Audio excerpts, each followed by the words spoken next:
everyone, it's Riziki, and I'm here at the wonderful Bookham Cafe in Adams Morgan, DC. And I'm here with one of the actresses, producers, and stylists of an African series, a YouTube web series, right? Yes. First, could you just let us know what an African City is about, the premise?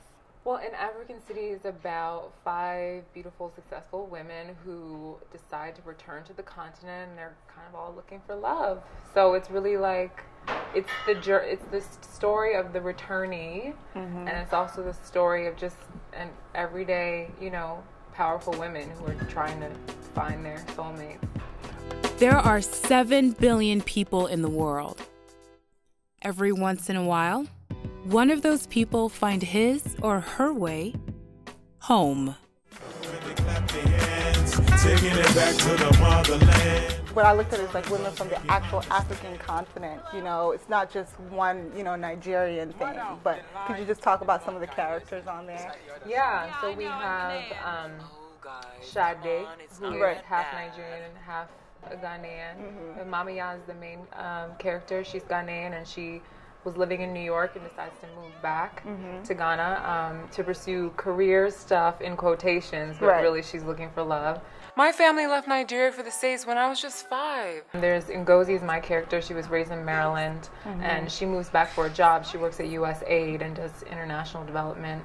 And there's Makina, who is a divorcee and lawyer from Kenya.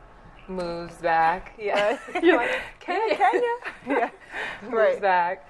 And she's trying to find a job and dealing with all of that, but also dating. And then Zainab is an entrepreneur. Right. Yeah. She's an entrepreneur, and she runs her own shea butter company, and she's also dating as well. Yeah. Okay. Well, let's talk about your character, Ngozi, right? Yeah. How relatable are you to your character?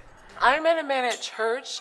We dated for like a month, and he failed to mention at any point that he was married. I had to really push myself to find where the connect was. I mean, I think that as an actress, some characters are easy for you to relate to, and some are harder. For me, it was a little bit harder. I didn't see myself in Ngozi, and I was kind of like, really? And then she grew on me, and I found things to connect with her. I mean, she has very intense spiritual life.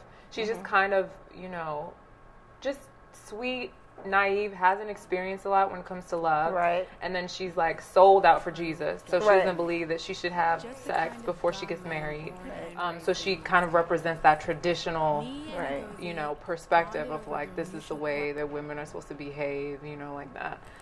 But I think that she's also just really, genuine and like wants to support her friends, but is confused about where she fits in because she feels pressured to be like everybody else. Well, here's the thing. If we can relate back, you being of Nigerian descent, a Nigerian, you were born here. And then now this series is really about people who were born in westernized culture and moving back to Africa. Could you relate to some of that? Yeah, I mean, the experience of shooting An African City in Ghana for me was like having the returning experience. You're like, oh my God, this is what this is. Like the taxi drivers, you're like, wow, people really pay a whole year's rent up front. Like all of these things are really true, and you just can't believe it. And then just dealing with the basics of like electricity, internet, and things like that working all the time, and you expect them to be there, and then realizing that that's not the case when you get back to Africa. So those are the shockers.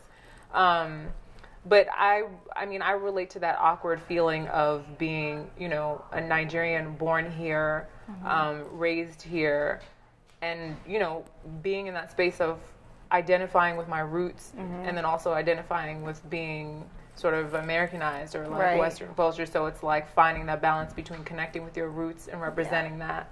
Most of them are real stories. Like I don't think she's making up a lot of this. I think, I mean, in the conversations that we've had, it's kind of like, it's great because it's that's what makes it so relatable. A lot of women are like, oh my God, I had an experience like that or whatever. Because it's coming from real women telling, real stories some of stories things that they've happen. experienced. Yeah. I mean, I know there's some fiction going on, but there's a lot of truth. Okay. As well. Some people would compare it to like a Sex and the City. How do you perceive that? How do you perceive the series? I think it's great for people to compare it to whatever they compare it to, as long as they watch it. Like, just watch the series. Okay. We have people on Twitter saying it was kind of like Girls.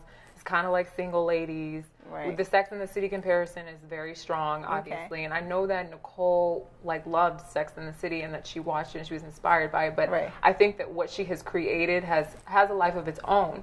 And I think that Accra is one of the characters. Like it takes place in it takes place in Africa, and she added another character. So there's 5 of us. So I mean, there are differences. I feel like it's turned into its own thing, and it has its own audience that's finding us. What's next for An African City? I know that the dream is for us to be on television. Who knows? Maybe that dream will change. Maybe it will expand. We're just really excited right now about all the people watching it and tweeting it and Facebooking it and sharing it. We're like, ooh, this is amazing, because it starts off small. You never know. You never want to overestimate what's going to happen to a project, but it's been really great to see people responding and feeling like connecting to the characters. Well, I think it's a really great series.